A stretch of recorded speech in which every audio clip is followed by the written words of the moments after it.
Hi, everyone. Nate here. Just a quick heads up that if you enjoy What a Hell of a Way to Die, you can access bonus content in which we publish a new episode every week on our Patreon. The link is in the show notes, and for $5 a month, you get access to all the bonus content we've put out since we started the show back in 2016. Hope you enjoy, and thanks for listening. Hope you enjoy, and thanks for listening. Glory, glory, what a hell of a way to die. Glory, glory, what a hell of a way to die. Glory, glory, what a hell of a way to die. He ain't gonna jump no more. Hey everybody, welcome to another episode of What a Hell of a Way to Die. It is me, it is Nate. Nate, it's been a while since you and I talked. How are things on Hell Island, as opposed to where I'm at, which is Hell Continent? Yeah, the same. Nothing really different. Little weirdly colder than it was. Like it's cold July, man. I swear to God, this country is cold all the time. I mean, not like wear a jacket, but it was something like 54 Fahrenheit yesterday.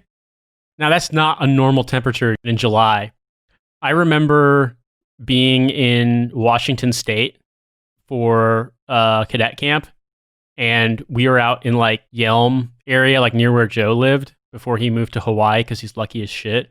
And it got down below 40 degrees one night in August. So maybe the Pacific Northwest is the best analog, but I seem to recall Washington getting a lot hotter in the summer than Britain does in the summer. But maybe you're like Puget Sound area is the closest analog to British weather.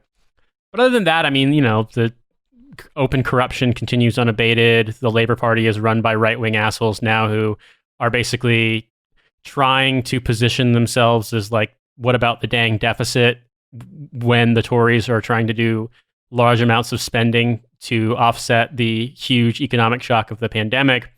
So it all just looks like politically we're fucked. Like we're caged in. We've been told as leftists, your job is to fuck off and die. And this country is just going to keep declining until the island sinks into the North Atlantic. So, I mean, not a big departure from normal, I suppose.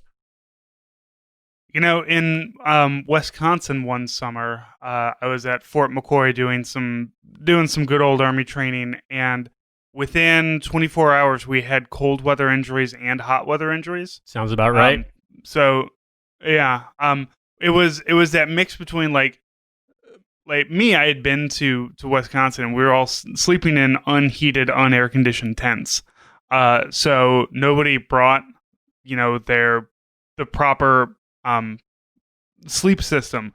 Like the Army sleeping bag is like two bags inside of like a tight bag, a more loose bag. The tight bag goes into the loose bag, and then if it's raining, if you're going to be outside, it's got like another cover that you can put on it to waterproof it. So I always bring, like, no matter if I'm going and they're like, we're sleeping in tents, I bring my entire fucking thing because I don't know what situation I'm getting into. So I was warm and toasty during the evening because I also brought a blanket to shove inside because invariably one of my somebody in my unit was just like, I only brought a blanket and a pillow, and it's getting down to like 40 degrees around here. I was like, fine, you can take the inner, and I can stay warm with the outer shell. But then, we had people. It was a 24-hour cycle, so we had people staying in the sleeping in the tents at night, and we had somebody who didn't come to didn't show up for their night shift, and so they went to wake him. And the guy, like, it got so hot in the tents that he passed out in his sleep and had to immediately be like rushed out of there to a hospital. So good times with Army weather and people not fucking thinking about things for once or twice. But that's just the Army. That's just soldiers. Yeah, learn. I bet that person learned. That was the story when we were in the field in cadet camp. Was we actually spent a pretty decent amount of time in the field, if I remember correctly. Like for our sticks lanes and patrolling lanes, I want to say we probably spent something like 8 or 10 days in the field without a refit. So, I mean, it's a decent amount of time to be in the field. Like, it was weird because when I went back, in Ranger School, obviously you spend a similar amount of time in the field, but not necessarily more than that. Like, in Ranger School, it sucks, don't get me wrong, but most of the time you're sleeping in a bed and you can shower every day. When you're in the field, you can't, obviously. But if I remember correctly, and obviously if I'm wrong, people will yell at me. In Darby, the first phase of Ranger School, where you're being evaluated on squad lanes, you do 3 days in the field, you come back and do a refit, you do 3 days in the field, and then you come back and you get your grades. In mountains, you do 5 days in the field, you come back, you do a refit, and then you go back out and you do 4 days in the field. Or it might be the reverse, it might be 4 and 5, I can't remember. And then in Florida, you just do 9 days straight without a refit. And when I went through in the wintertime, we actually got a refit in Florida because it got so wet and cold one night that they, for safety stand down, had to bring us back to the barracks to let us basically shower and do laundry and put on dry clothes and like wash our clothes and shit, because it was just everything we owned was soaked from doing the water crossing and then literally being in like a freezing rainstorm. So if I'm not mistaken, I can't really remember cadet camp, but I want to say it was something like 9 or 10 days in the field. So it was actually like a decent chunk of time in the field, especially with fucking cadets. You know, you think about these are people who are, some of them are going to become, you know, quartermaster officers or transportation corps officers or medical service corps officers, like PAOs. Yeah, exactly. Well, PAO is a functional area later on down the road as an officer, but you know what I mean? Like a lot of soft skill MOSs. And so, you know, doing 10 days where there was basically, if I remember correctly, there wasn't any rotary wing transport. If there was, it was like once. And we just, you know, walked a lot. We just, I mean, in retrospect, the distances between lanes was super short. It was literally like, it couldn't be more than 300, 400 meters in the woods, which will take you a decent amount of time, especially, you know, as cadets. But it's not like Ranger School where the movements between lanes or between objectives was, you know, could be as much as like 12K overland. So, but it's still like we spent a lot of time in the field, and since it was August, and since, you know, it had been in the 90s at one point during some of the evaluation lanes we had done earlier, we had a summer packing list, and so our sleeping bag was it was just the outer shell and the poncho liner. And so that would be great normally, but yeah, when it's fucking 39 degrees, that is not enough. And yeah, we definitely learned the hard way that one. It really sucked. I mean, I don't know. It wasn't super bad. The worst part about all that shit was the fucking mosquitoes, because man, Washington State has mosquito problems. So does Alaska, for that matter. But it's weird to me how often that happens, where you go out, but once you're out with whatever packing list they approved, everything about the training is such, there's like, no, we're not changing it. We're not amending this problem. We're going to pretend the weather isn't what it currently is. And I saw that happen in Korea one time with a unit where they were like, we are fucking setting up there was some problem with booking billets in the training area. Like there was a certain number of hard stand billets that people, I mean, it was like a couple of two-story buildings at Rodriguez Range in like the north of Camp Casey. But there was some issue where, you know, there was an artillery unit that was firing on one of the ranges, but they hadn't booked the billets. So they were just like, fuck it, we're just setting up a field camp on one of the pads. And so they just set up tents, you know, GP larges and GP mediums and stuff, and set everything up. Problem was, it's a monsoon season in Korea. So you can imagine what happened. And there were legitimately soldiers getting medevaced for fucking trench foot. And I just remember being like, Jesus Christ. What? Now, trench foot is people are not changing their socks. Trench foot is people have fucking mentally given up. But that gives you an idea of the morale levels just floating around in the ether in Korea at the time. Yeah, the Army they'll ground helicopters for it being too breezy, but when it comes to your ass in the field, Yeah. It's anything fucking goes. Because the Army gave you all the snivel gear that you need. It's your own fault if you didn't pack it. So you have to, you're constantly playing the game of just like checking your weather app and trying to figure out like, well, how much of this shit do I really need to haul? Because, you know, in Iraq, I had 3 duffel bags full of stuff. And one duffel bag was shit that just never, it was completely full duffel bag, shit that never got used. Like, I was in Iraq, so in Basra, so it was hot as fuck. It never got below, I don't think I ever felt it get below about like 50 degrees there. So, but they gave us these big puffy suits, these big puffy winter suits which is good. There's parts of Afghanistan, there's parts of Iraq that can get cold, so okay, but I didn't need that shit.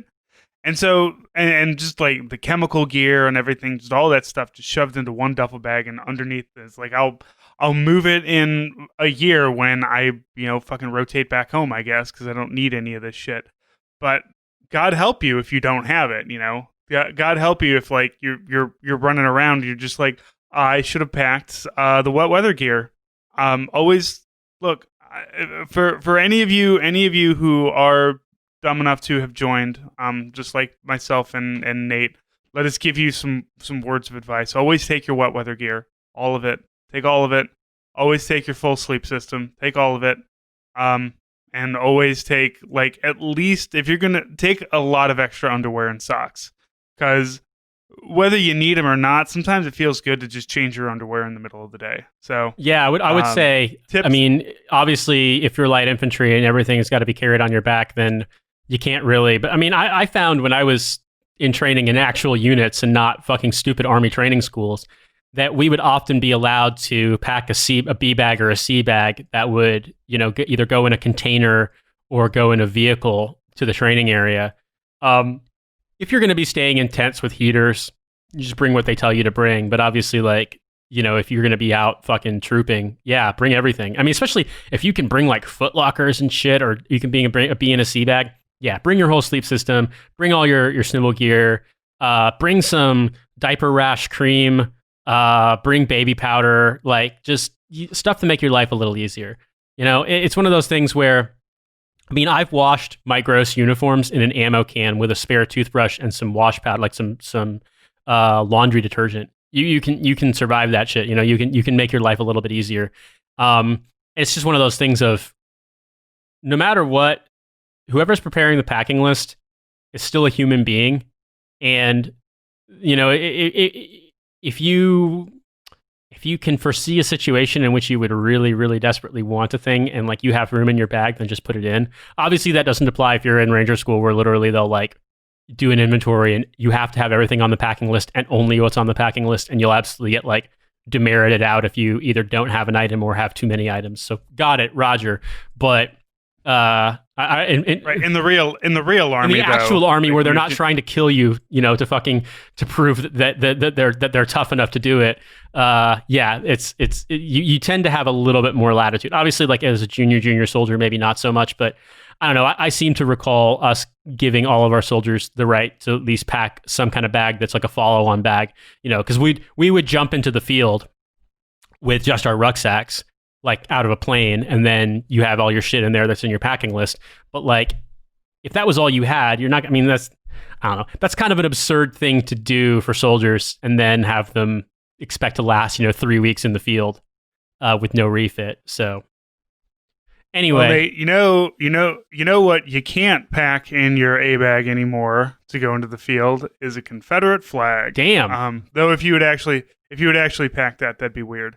Yeah, it would be really strange to all that, with the premium on space of stuff you can pack, and you were like, I'm not going to bring a log of dip or a carton of cigarettes or a bunch of, I don't know, fucking energy drinks or whatever. You're not going to bring that. You're going to bring, the stars and bars for some reason.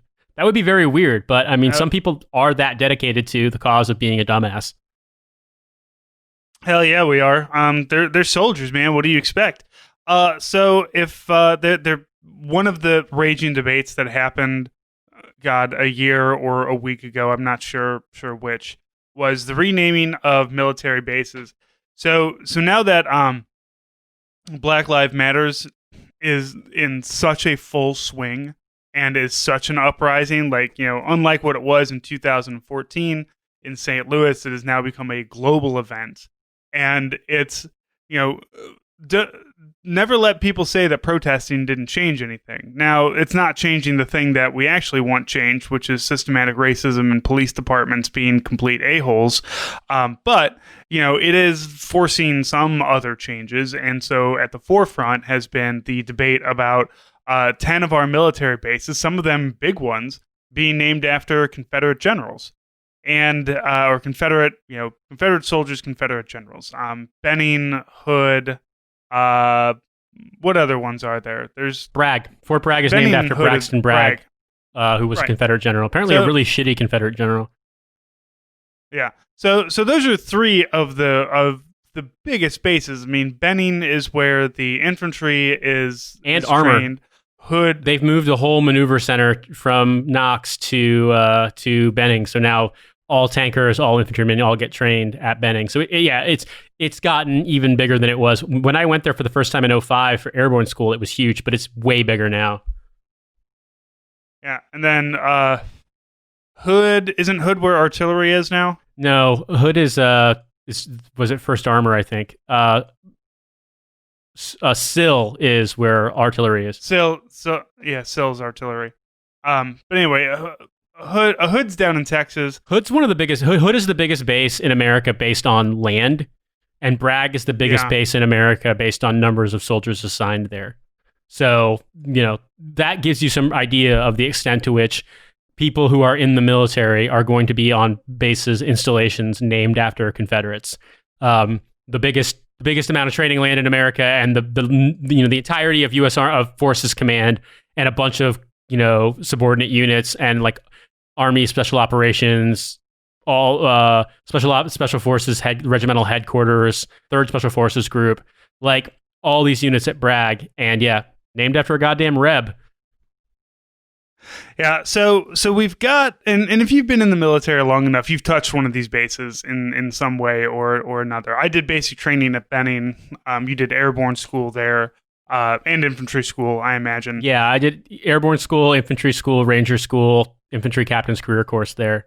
So I've spent, honestly, aside from Fort Richardson, where I was stationed in Alaska, Benning's the base I spent the most amount of time on because I just went there so often.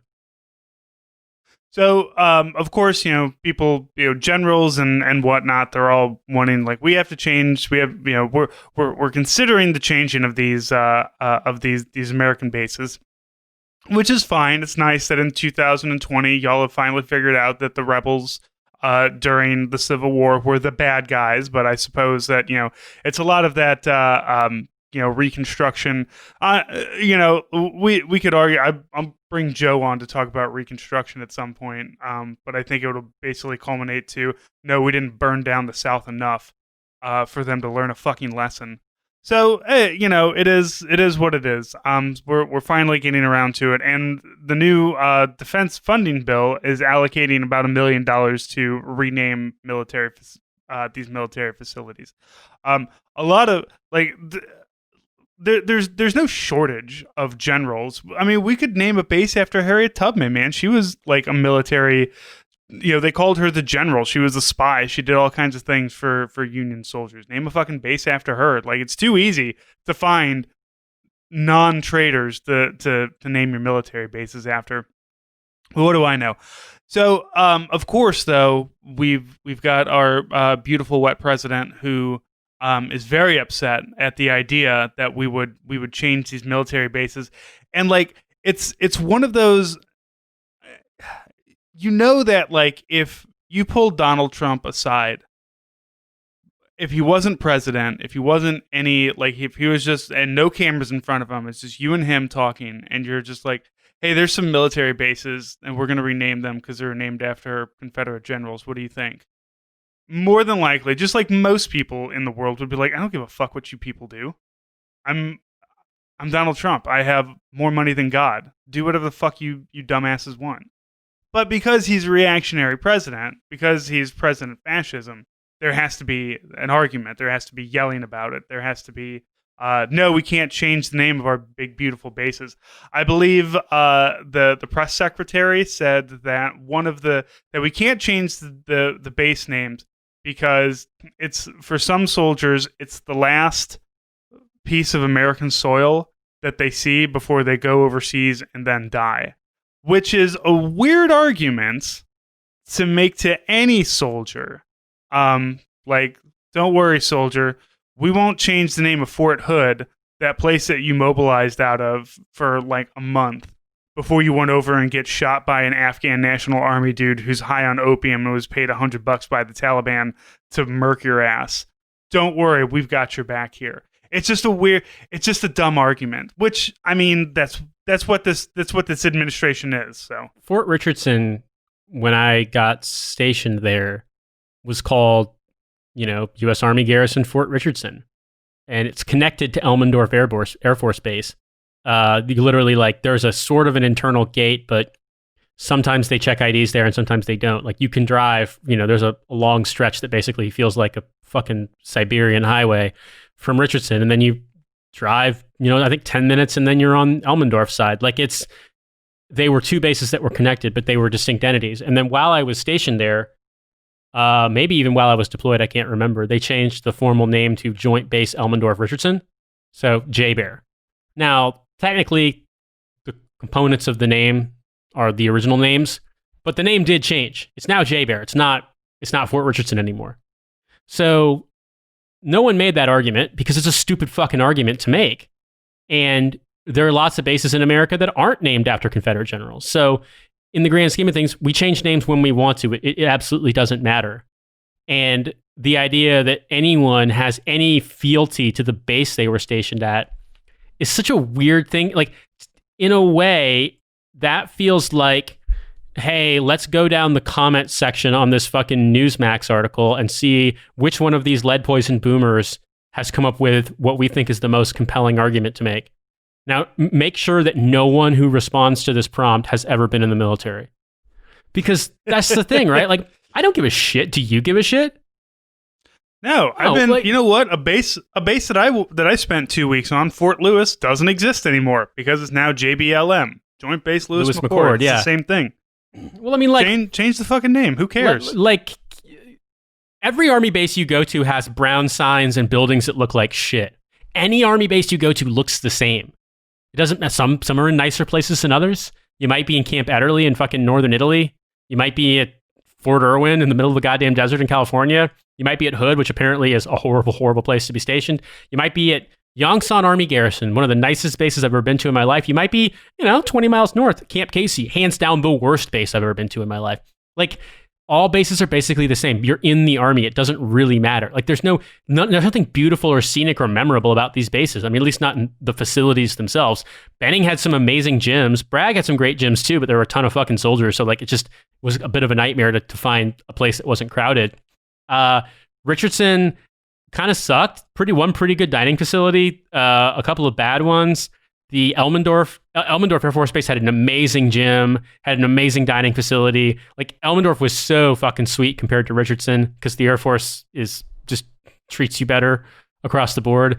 But there's nothing distinct about them in a way that, I mean, in my mind's eye, I can remember taking circulator buses to get around places. And in my mind's eye, I wonder, am I mixing that up with housing on weird back corners of places on Benning? Or on Yongsan, or on, I don't know, Camp Red Cloud, or maybe it's Benning, maybe it's Bragg, maybe it's Fort Stewart.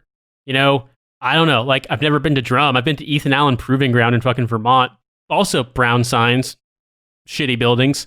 I've been to Lewis. I've been to, what's it called? I've been to Fort Irwin a bunch. I've been to Travis Air Force Base in Northern California. Anywhere you go, it's the same. And so the notion that anything like that has any meaning whatsoever, it's just such a fucking stupid concept. So I reject this. I hands down reject this. I have no doubt that there are people who, ascribe a kind of mythology to a base that they might be stationed at.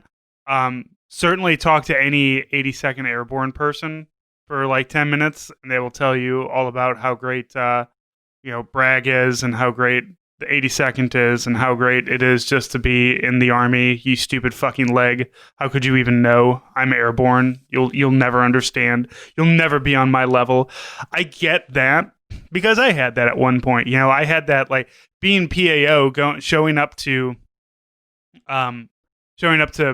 my advanced individual training at Meade and being like, oh, I went through Fort Benning, when everybody else went through Relax and Jackson, as we call it, and which makes no fucking difference. There's really no difference between basic training, especially for the Pogues. But that's an Doesn't absurd fucking argument in matter, the sense but- because it's like, think about how many bases have closed. Like folks who got Sure. fucking killed in Vietnam or got killed in the Gulf War or got killed in Panama. Like my dad's unit, maybe 6 months after he went to the Naval War College, got deployed. The whole regiment got deployed to Panama, and like a bunch of dudes from that unit got killed. My dad's unit was stationed at Fort Ord, California. Fort Ord doesn't exist anymore. Fort Ord, yeah. I mean, I lived that my earliest memory as a child as being, like a 3-year-old, 4-year-old at Fort Ord. Like we lived on base. Fort Ord doesn't exist anymore. So people got deployed to fucking combat out of Fort Ord and then got killed, and no one seems to care because it's a stupid argument. It hinges on a infantry weird divisions. fucking like extremely your boomer dad who was never in the military but loves Fox News kind of emotional envisioning of what is important to soldiers. And it's like soldiers are not constantly just being like, how do I be more patriotic and upstanding? Like they want to get high and get laid. That's it. Yeah, even entire infantry divisions no longer exist. We're not at the levels that we were in Vietnam or World War II. But yeah, go ahead. Famously, Kurt Schlichter's unit doesn't exist anymore, which is hilarious because when you see him in uniform before he retired, he has a combat patch from a unit that hasn't existed since 1991. And you're like, but you were the DCO of an infantry brigade in the California National Guard and you never went to combat despite being in the military for 13 years after 9/11? Nope. Man did not deploy. My brother, 30 plus years in the military, never deployed outside. Where did he did deploy to Fort Riley. Did a CONUS deployment for a year and a half. But it's and to be fair, like I too would avoid deployments. They suck. I don't ever want to go back to a war. People shoot at you. That shit sucks. So I don't shit on my brother for it. And as he says, if you average the two of us, we both have a deployment under our belt. So go fuck yourself, Mike. Lol. But but yeah, I mean, if somebody like Schlichter is so up his own ass about how great the military is and how fucking for a man who's so fucking horned up for war, that man could have found himself some war easily. Could have caught a war in any way, shape, or form, but didn't. So, it's been a while since we said fuck Kurt Schlichter, but fuck Kurt. I mean, Schlichter. he's out of the military now, and he's just he ever since he got dunked on by the fucking Holocaust Memorial online, like he basically has, in a way, like Kurt Schlichter seemed a lot more intimidating of a force. Let's put it this way: in 2014 versus now, where like every opportunity he gets, he's instead of being a bloodthirsty fascist, he just reveals himself to be a really pathetic, whiny baby. He's basically, Kurt Schlichter is the real life version of somebody who envisioned themselves being the main character of Falling Down. Like, Falling Down is what Kurt Schlichter believes his life has been like, whereas in real life, he's just getting owned on CNN by an anchor named Poppy. Like, it's unbelievable. But it is worth pointing out that this, basically, to sort of close this segment, this hinges on an idea that only exists in the minds of the people who write the forward boomer emails.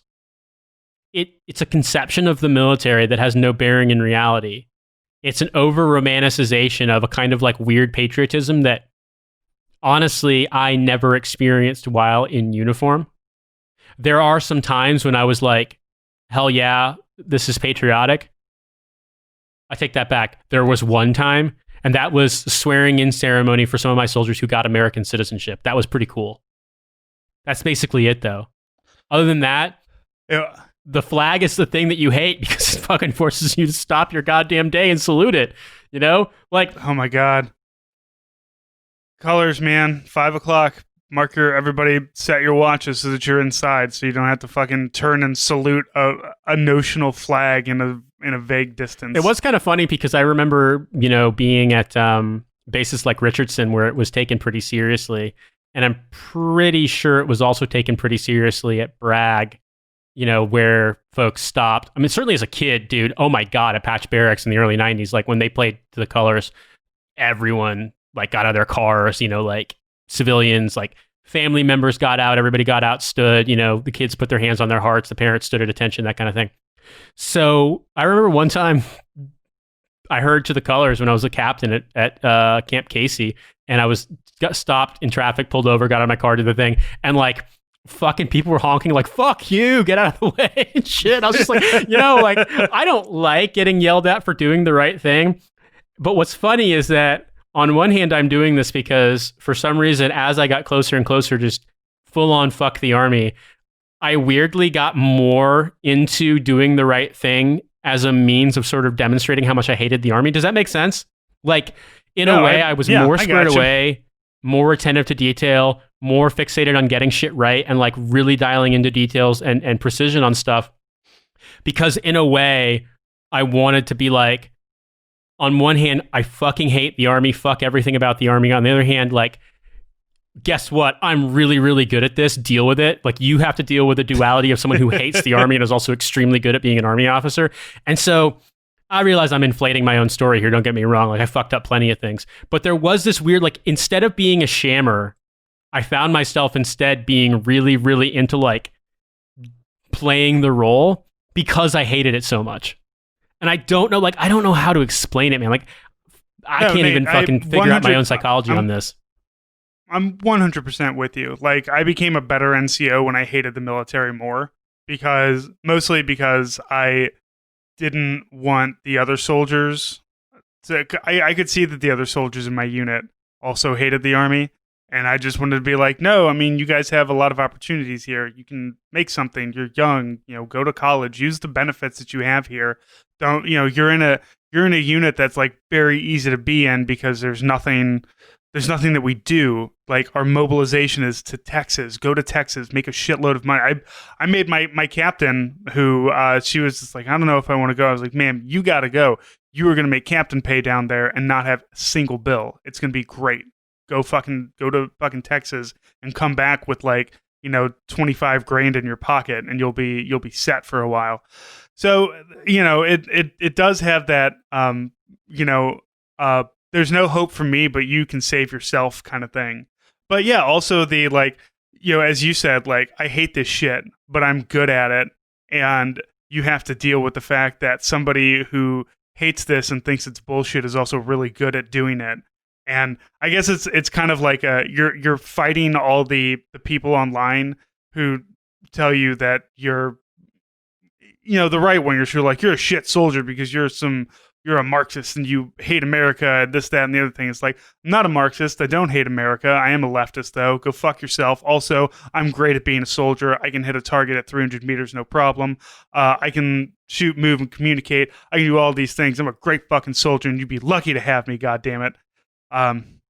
But of course, those people aren't real. You're just like psychologically doing it to yourself, because in reality, you have no escape because you signed a contract, and it's not easy to get out of the military once you're in the military, unless your like literal contract expires, which expiring contracts are kind of becoming a thing of the past, especially after 10 years of being in the military. So it's really just you're fighting yourself. So that's a big long breakdown of me saying, yeah, I get it too, and it's a way of rebelling in your own mind that doesn't really rebel against anybody else. Yeah, it's really weird, and I mean, don't get me wrong. I'm sure it was like completely self-defeating in the grand scheme of things. But I guess if I was going to be the army officer who was getting out, who was saying fuck the army, especially the army officer with all the tabs and badges who was getting out, I wanted to be good at my job while also being like, fuck this place. And I don't know, I pulled it off okay, I think. I was literally doing a 15-6 investigation on ammo misuse up until my last week in the army. Like, I was going to clearing appointments while finalizing my 15-6 investigation that I was doing, because basically the ammo point, or the ammo supply point, was running a thing where they had just they had turned in a lot of bullshit as dunnage, and they had like secret containers full of dunnage, and you could just like show up and be like, oh, I need... So for people who don't understand this, when you do ammo, when you fire above a certain caliber, you're expected to turn in the brass and links and stuff from those weapons, from firing those weapons. So if you pull out, 10,000 rounds of, 7.62 millimeter machine gun ammo, there is an equivalent weight that you're expected to turn in of spent brass and links, which are like the things that link the rounds together for a machine gun to fire. And what was happening was they were turning in dunnage mixed with rocks and shit, or writing stuff off when they had excess and holding on to this excess. So basically, it was sort of like a hot swap sort of thing. Like, hey, if you need some dunnage, come by. We'll hook you up with some spent ammo that we've got. And so on a long enough timeline, this turned into having a ton of ammo off the books, which is a big problem in the military, because if you have ammo off the books and it's not being tracked by, lot number or a serial number, then what that creates is a situation in which someone could just disappear a lot of extremely dangerous ammo and no one would know it's missing. So ammo supply point, there was a changeover in the command, and then like they realized there was all these problems with, like unlocked fucking bunkers and missiles, like fucking Dragon missiles and shit that were serial number items that weren't on the books, and lots of shit. So I legitimately was doing this investigation and figuring out what was going on all the way up until, like, I remember I finished my last interview at one of the ammo or ordnance units that was off Camp Casey. I had to drive somewhere to get to their base. And like the next day I was selling my car because I was literally getting out of the army. So I was working right up to the fucking end. And yeah, there was something weird about in that feeling of hating it, but also saying, I'm going to go down swinging, if that makes sense. And I mean, obviously, I was leaving voluntarily. I asked for an early termination, and at the time, they were letting people out early because the army was downsizing. So I did a thing called a unqualified resignation, and mine was accepted. So I was allowed to leave at 7 years and some change. Whereas based on my contract and the contract extension I took from having quit the Special Forces course, I should have been in for 8.5 years. But they let me walk, a year and a half early. So, I mean, it's a weird thing. It's a weird psychology to both absolutely hate everything about it, but also want to do well at it. I don't know. It's a weird rebellion. It's rebellion, but also one of the things that I was always trying to do was to hook my soldiers up as much as possible, or my subordinates as well. Like, hook my soldiers up with as much gear, as much food, as much like downtime, as much shit, like training that doesn't suck, less wasted time, just like trying to hook them up as much as possible so that they could enjoy their lives. And it was a weird position. Like, if I was a terminal private, I couldn't do anything. You know what I mean? The most I could do is like, I don't know, take people's guard shifts for them or some shit, something like that. But as a captain, you got a lot of influence. There's a lot of things you can do. And so that was sort of my thing, was trying to just, Korea sucked fucking huge. Everything, that was the worst unit I was ever in. But my hope was that I was able to sort of square these guys away to not have to suffer, because man, being a junior soldier up there, you suffered. We'll put it that way.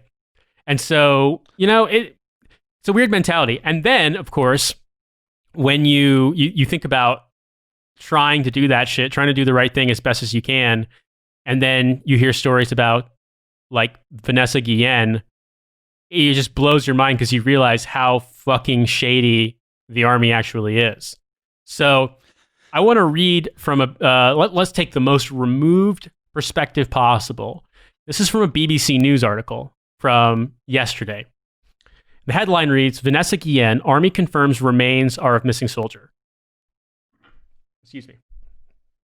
Human remains buried near the Fort Hood military base in Texas belong to missing soldier specialist Vanessa Guillen, the Army has confirmed. Quote, I lack the words to make sense of this tragic loss, Fort Hood's Deputy Commanding General, Major General Scott Eflant, said of the finding. Miss Guillen, 20 years old, was last seen on 22 April at the base where she worked. Her remains were discovered during a search last week near the Leon River, about 30 miles from Fort Hood. Fort Hood officials named 20-year-old Aaron David Robinson as the main suspect in Miss Guillen's disappearance last week. Investigators say that the suspect, a junior soldier at the base, took his own life after fleeing his post. A second suspect, Cecily Aguilar, 22, has been charged with one count of conspiracy to tamper with evidence. Miss Aguilar, who is the estranged wife of a former Fort Hood soldier, is identified in court documents as the girlfriend of Mr. Robinson. According to the criminal complaint against her, Miss Aguilar told investigators that Mr. Robinson admitted to her that before he killed Miss Guillen, bludgeoning her to death with a hammer before moving her body to a remote site. Mr. Robinson allegedly enlisted the help of Miss Aguilar to dismember and dispose of the body. Miss Aguilar is being held in custody while the criminal investigation continues. If convicted, she could face up to 20 years in prison. She's expected back in court on 14 July, where bail will be considered. Ms. Guillen's family has called for a congressional investigation into the Fort Hood base. They allege that Ms. Guillen was harassed by someone in her unit. Her sister, Myra Guillen, said last week she believed Ms. Guillen was afraid during her time on the base. Officials have said they have no report to indicate she was sexually harassed or assaulted. On Monday, Major General Scott Eflin said the Army would, quote, complete the ongoing investigation into sexual harassment and take action against those findings, quote, at the base, in addition to an investigation into Ms. Guillen's murder. We all feel her loss, he said. Quote, the loss of a vibrant young woman who bravely volunteered to serve her country, the loss of a talented soldier, the loss of a loving family member, and the loss of a friend with a bright future ahead of her, unquote. Ms. Guillen, a small arms repairer with the 3rd Cavalry Regiment, was originally from Houston, Texas, about 200 miles away from Fort Hood. She was promoted to specialist on Wednesday due to her time in the military, Fort Hood officials say. So she was promoted posthumously. So we have a situation in which it appears a soldier was being sexually harassed, and someone in her unit then murdered her with a hammer and got his ex-girlfriend or his girlfriend to help him dispose of her body. And the first the Army learns of it is weeks after she's reported missing. And they have no record of any special... Now, the one thing I'll say about sexual harassment stuff is depending on the situation, there might not be documentation if the case hadn't been advanced yet, but absolutely, CID can pull shit. So if they're saying there's nothing on record, either they've lost it intentionally or it was never filed in the first place, which would not surprise me. Yeah, there's a very good chance that absolutely nothing was brought to military leadership, because military leadership often fosters a environment of you go and say I was sexually assaulted, and the first question is, well, what did you do? What did you do to get yourself assaulted by another soldier? And that's just a fucking ingrained thing in the military, and that's like you see a lot of this. We're going to be doing something. We're going to do something, Nate. Where the generals are all mad and everybody's mad and everybody's going to do. We're all going to do something.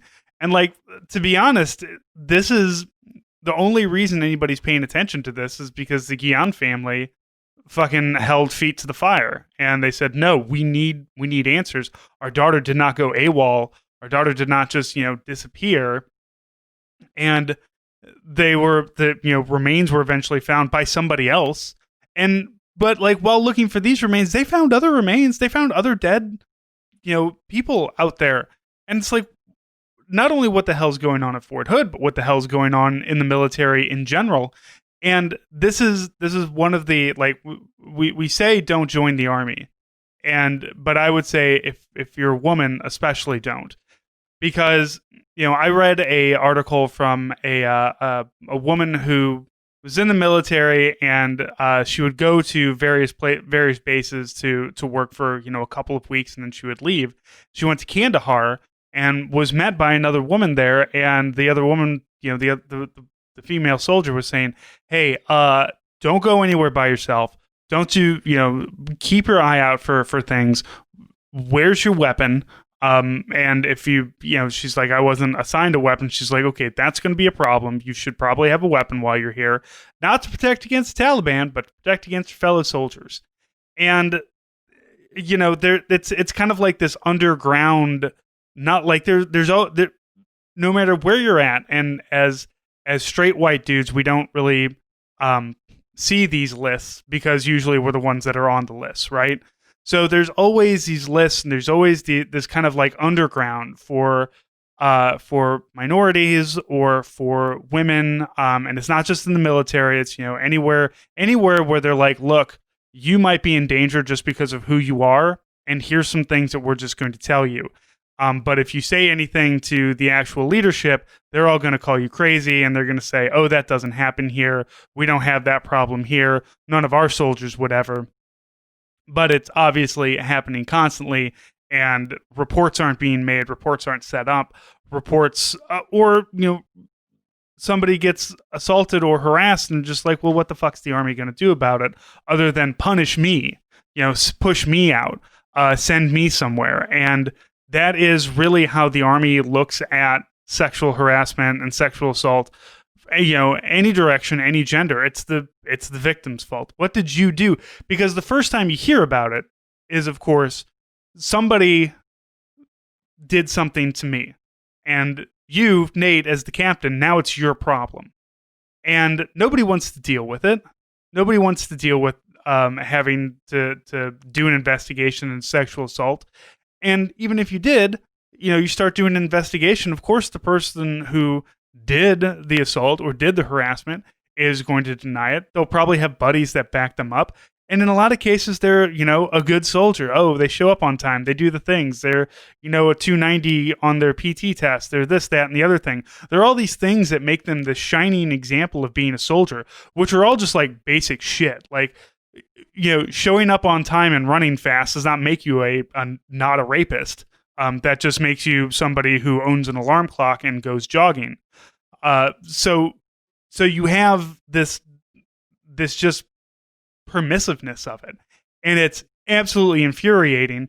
And it's infuriating to watch this happen now in 2020, year of our Lord 2020, and know that in probably about 2 weeks it's going to go away, and not much else is going to be talked about it.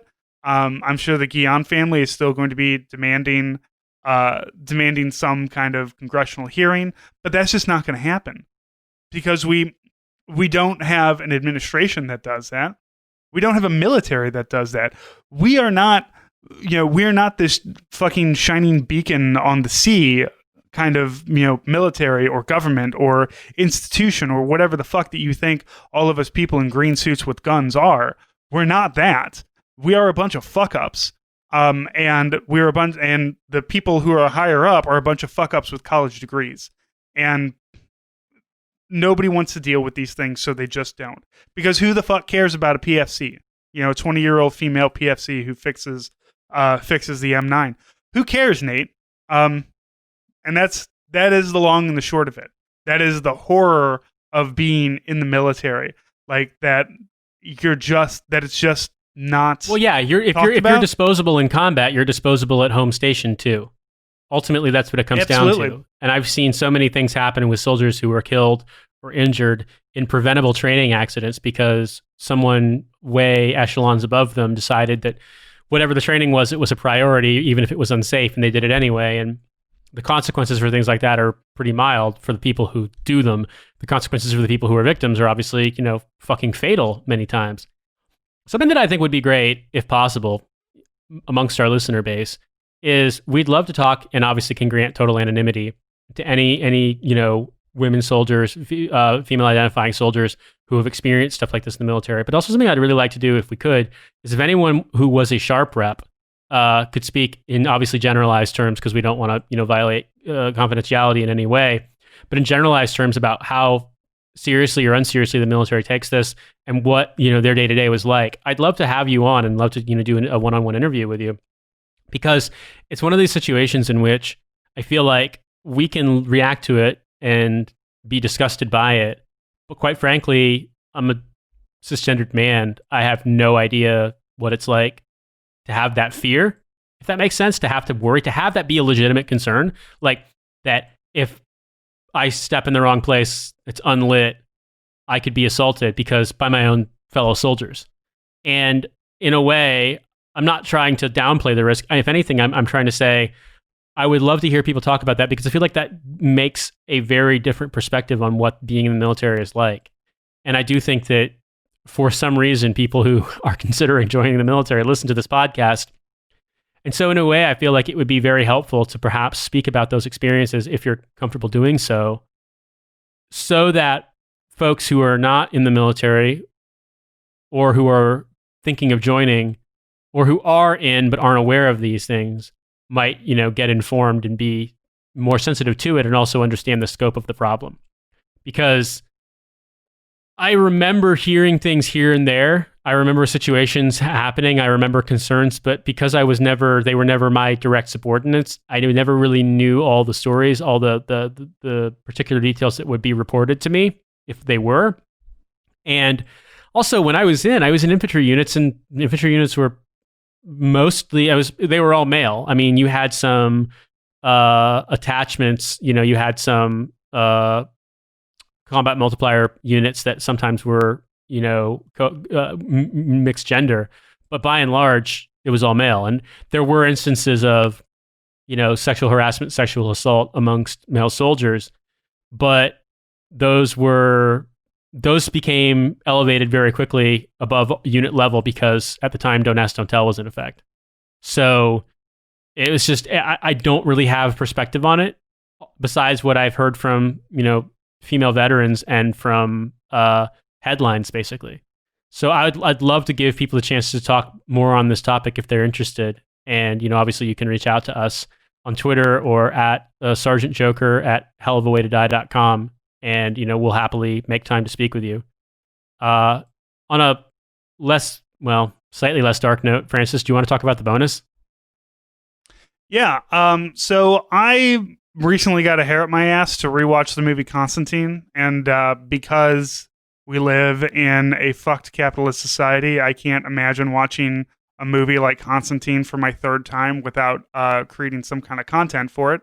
So I enlisted the help of former Marine, fellow St. Louisan, and current Catholic Peter Lucier, who said that he'd come on. He'd like to watch the movie. Apparently, he watched the movie a lot when he was in the Marines, but it was one of those kind of not necessarily as a Catholic, but as a precursor to John Wick. We got a guy shooting people, shooting demons, and they explode. Kind of things as Marines and soldiers love to watch. So Pete and I talked about not only the movie, but faith, forgiveness, healing, and all of those great things that come with being a St. Louis Catholic. So please enjoy. There's an interesting moment where Tilda Swinton, where Gabriel, and it's this really sweet moment, and it's when he goes to see her and it's raining outside. When he leaves, he has this great line about he always did have a rotten sense of humor, which I love. I love anytime somebody kind of throws a middle finger at God, which is odd for a Catholic, but it feels very human. And whatever Gabriel's supposed to be, like you said, it's kind of this androgynous character. Tilda Swinton just crushes it, I think. But she says, like all of this that you've done for yourself, and like none of that can wipe out like any of these other things. And it's almost exactly what he needs to hear. But then being an asshole and having these ulterior motives, she flips it and says, "You're fucked." Yep. Which is so not, which is kind of the opposite of not just Catholic, but Christian. And it's one of the things that the movie, I don't know if it gets wrong, but it's really interesting that in a movie that's so obsessed with faith and in which crosses are all over, right? Like you said, crosses are on everything. We slapped crosses on a gun, like crosses on brass knuckles. But there's very, very little talk about Jesus, about this person. And I'm a Catholic, so like saying the name Jesus is weird because I feel like that's a Protestant thing. Like, what's your relationship with Jesus? And I feel like Catholics are initially like, ooh, why are we talking about Jesus? Can't we talk about like God and love? Because that feels way less aggressive. But the word Jesus feels aggressive. But this is a movie that kind of really needs a Jesus, and it's a movie that talks about that, God and Satan have this great detente, and their rule is no direct influence, right? Like the son of Satan can't come into this world because that would tip the balance. And we have to do all these things kind of through half measures and these half breeds, right? Which ignores the idea of the cross, right? Which is all over the place. God and Satan have a rule about no intervening. I mean, if you believe in Catholicism, you believe that God intervened in a really important and significant way. And it's not that he parted the Red Sea, like that's a miracle and that's great. And it's not that he, it's not the Passover God who intervened through power and majesty and awe and kind of magic. No, like the Catholic intervention, the great intervention is ultimately very human, right? It's humanist.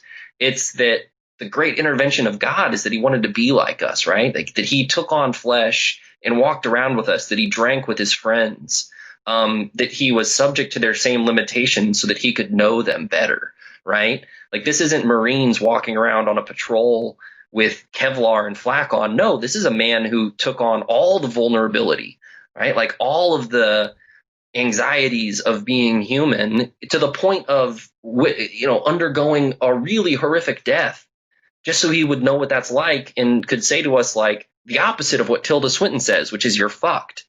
And Jesus, again, that's a weird word, but this movie has crosses all over the place. And that's the opposite of what Jesus says on the cross, right? Like, he's talking about forgiveness. He's talking, if John Constantine could hear those words, right? Like, Father, forgive them. They don't know what they do, right? And he looks at the soldier, and Constantine's a soldier, right? Like, he's fighting all the time.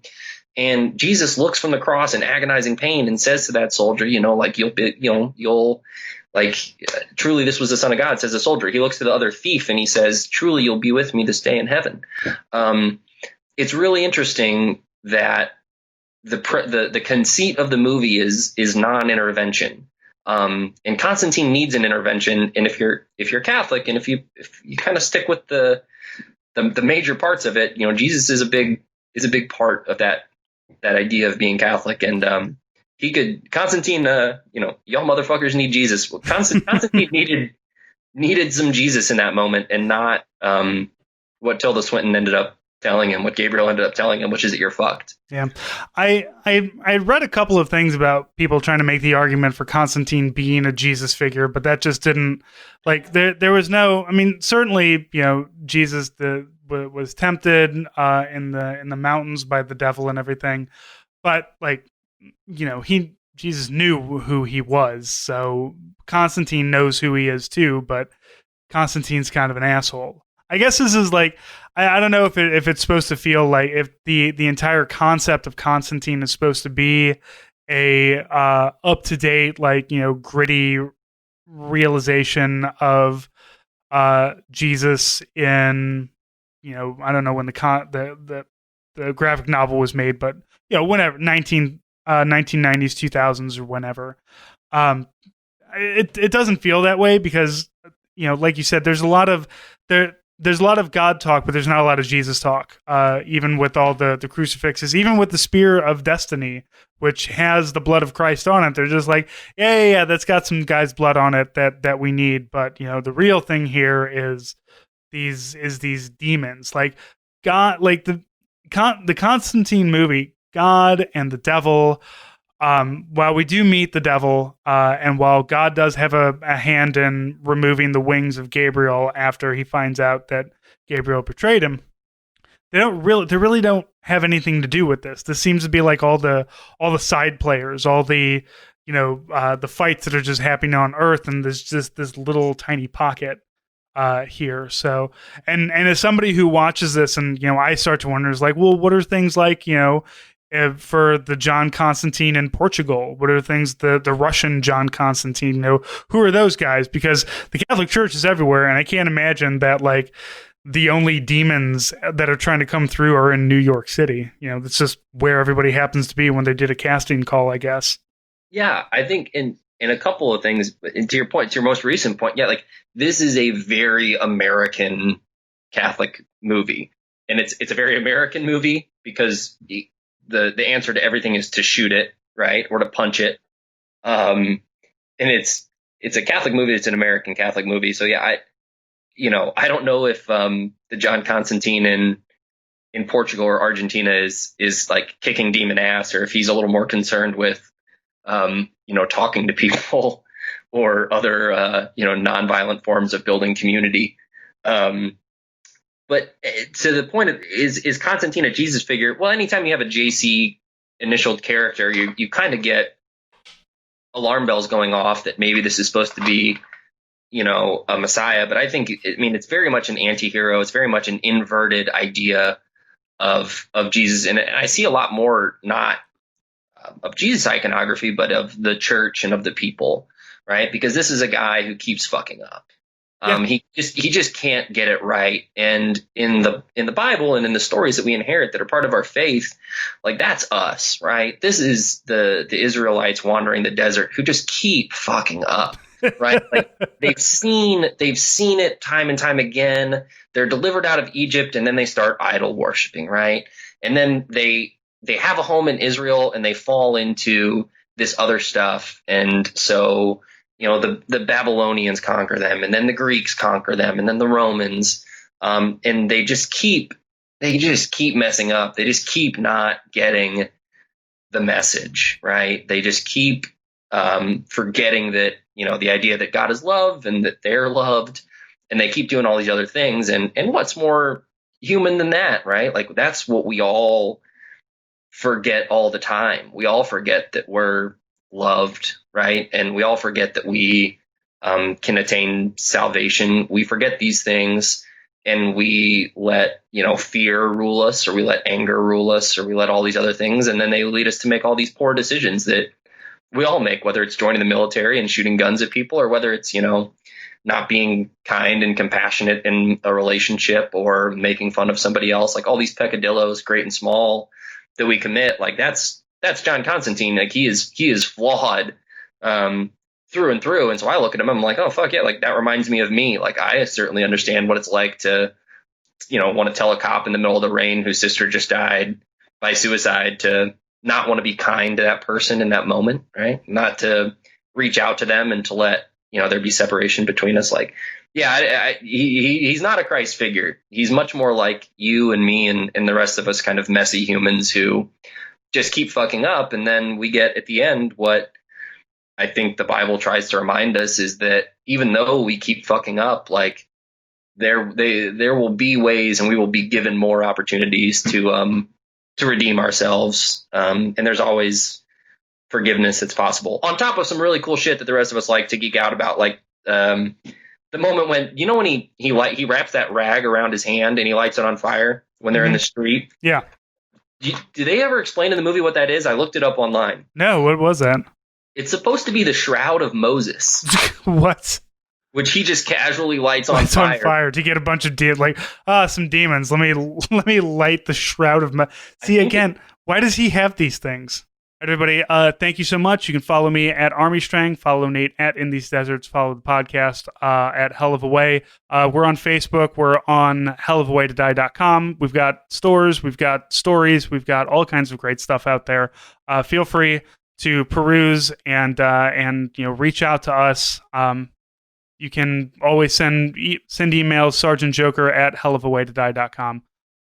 And you can please feel free, as Nate said, reach out, talk to us. We enjoy hearing from our fans. We enjoy having people tell us how great we are. So continue to do that. Stroke our egos for us. So, but that's all we have for this week. So until next week, Nate, we'll talk to you later. Yep, have a good one.